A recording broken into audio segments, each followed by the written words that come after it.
நண்பர்கள் அனைவருக்கும் வணக்கம். இன்னைக்கு நம்ம சேலம் விஷ்ணு குக்கிங் சார்பாக இன்னைக்கு என்ன செய்யறோம்னு பார்த்தீங்கன்னா, இன்னைக்கு வந்து காலையில் வந்து சப்பாத்தி பன்னீர் கிரேவியும் செய்கிறோம். இந்த பன்னீர் கிரேவிக்காக முதல்ல பட்டரை போட்டுட்டேன்.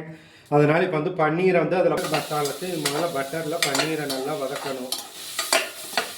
இதை நல்லா வதக்கணும் நண்பர்களே.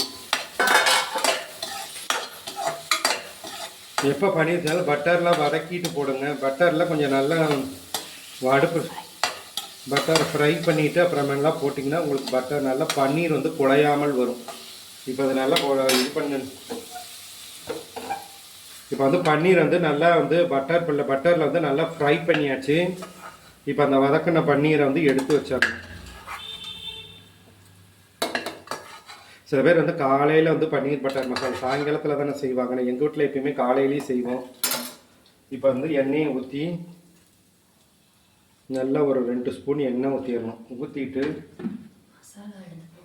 இப்போ வந்து இந்த மசாலுக்காக வந்து இதில் வெங்காயம், தக்காளி, இஞ்சி, பூண்டு, இதில் வந்து ஒரு 10 முந்திரியை போட்டு இதில் வந்து மையா விழுதாக அரைச்சி வச்சுட்டேன். இப்போ இந்த வந்து இது எண்ணெயில் கொதிக்கிற எண்ணெயில் அது நல்லா வந்துட்டு ஃப்ரை பண்ணிக்கணும். எண்ணெய் நல்லா சூடானோன்னு இதில் போட்டுடணும். போட்டுட்டு இதில் நல்லா வதக்கணும்.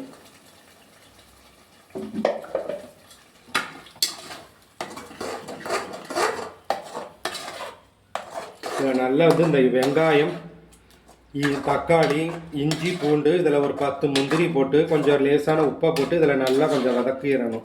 மசாலுக்கு இதில் நல்லா வதக்கினோன்னே நல்லா இது ஃப்ரை ஆகணும். ஃப்ரை ஆனோடனே இந்த மசாலுகளை இதில் போடணும். இதில் பார்த்தீங்கன்னா இப்போ தட்டில் வந்து நான் மிளகாத்தூள், மஞ்சத்தூள், கரம் மசாலா, கொஞ்சம் சர்க்கரை, இது பன்னீர் பட்டர் மசாலுக்கு சர்க்கரை கொஞ்சம் ஆட் பண்ணணும். அப்போ தான் அந்த ஒரு மாதிரி சப்பாத்தி கிரேவிக்கு அது ஒரு மாதிரி இனிப்பு சுவையாக கொஞ்சம் நல்லாயிருக்கும். இனிப்பும் புளிப்பும் கலந்த மாதிரி சுவையாக நல்லா வரும். இப்போ இந்த மசாலா நல்லா இது நல்லா ஃப்ரை ஆகணும். நல்லா இப்போ வதக்கிட்டோங்க.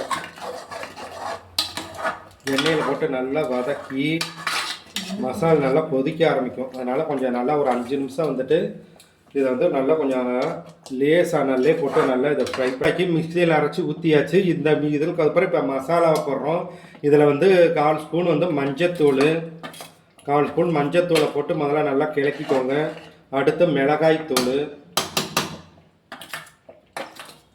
இது வந்து அடுப்பில் தெளிக்குது, அனல் அடிக்குது, அதனால தான் கரண்டியில் தவிரேன். இது வந்து நல்லா மசால் வந்து நல்லா வாசனை வரணும். அதாவது வந்துட்டு முதல்ல தனித்தனியாக போடுறது பெட்டர். மசாலில் நல்லா வதக்கினதுனால அடுத்தது இப்போ பார்த்தீங்கன்னா கரம் மசாலா கொஞ்சம் போட்டுடுங்க.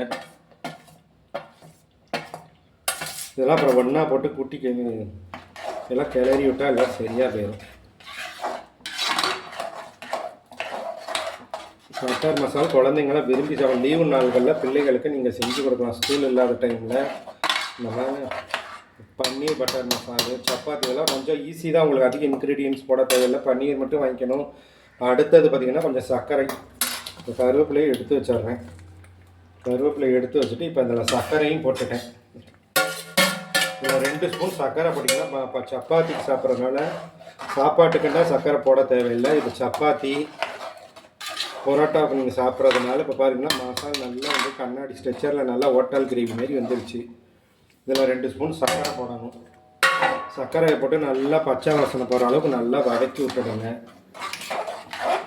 நான் உப்பு ஏற்கனவே போட்டுட்டேன். விழுதோடையே நம்ம போட்டுட்டோம். வெங்காயம், தக்காளி, இஞ்சி, பூண்டு, 5 முந்திரியை போட்டு விழுது மிக்சியில் அரைச்சி ஊற்றியாச்சு.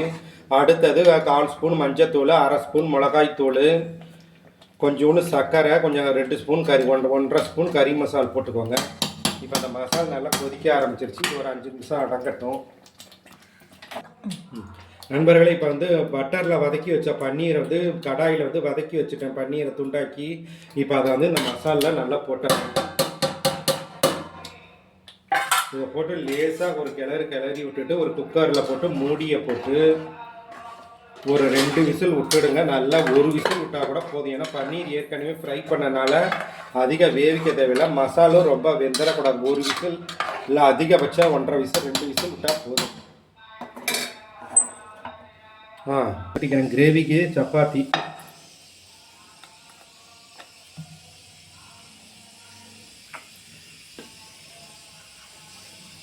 வந்து நல்லா மசாலில் நல்லா கொஞ்சம் திக்னஸாகவே போட்டால் தான் நல்லது. ஓகே,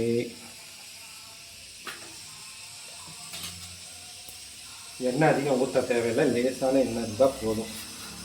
இது நல்லா கொதிக்கணும். 1 ஸ்பூன் வேணால் ஆயில் விட்டுக்கலாம். குழந்தைங்க திங்கிறதுனால பச்சை சப்பாத்தியோட ட்ரை சப்பாத்தி நம்ம நாட்டில் திங்க மாட்டாங்க. கொஞ்சமாவது அந்த சப்பாத்தியில் தமிழர்களுக்கு எண்ணெய் ஊற்றினா தான் அது பிடிக்கும். நார்த் இந்தியன்கள் ட்ரை சப்பாத்தி சாப்பிட்றாங்க. நம்ம எண்ணெய் மற்றும் பட்டர் போட்டு சாப்பிட்லாம், தப்பு இல்லை. ஏன்னா அது நல்லா ஜீரணத்துக்கு நல்லது. ஏற்கனவே ஒரு சப்பாத்தி இங்கே சுட்டு வச்சுட்டேன். இங்கே சப்பாத்தி ஒன்று ஏற்கனவே சுட்டு வச்சுட்டேன்.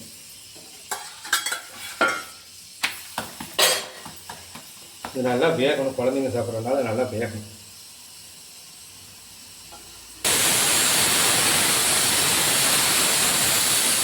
கிரேவி வந்து நல்லா வெந்துருச்சு. இப்போ சப்பாத்தி இங்கே திரட்டி போட்டாச்சு, ரெடியாக விசில் அடங்கிருச்சு.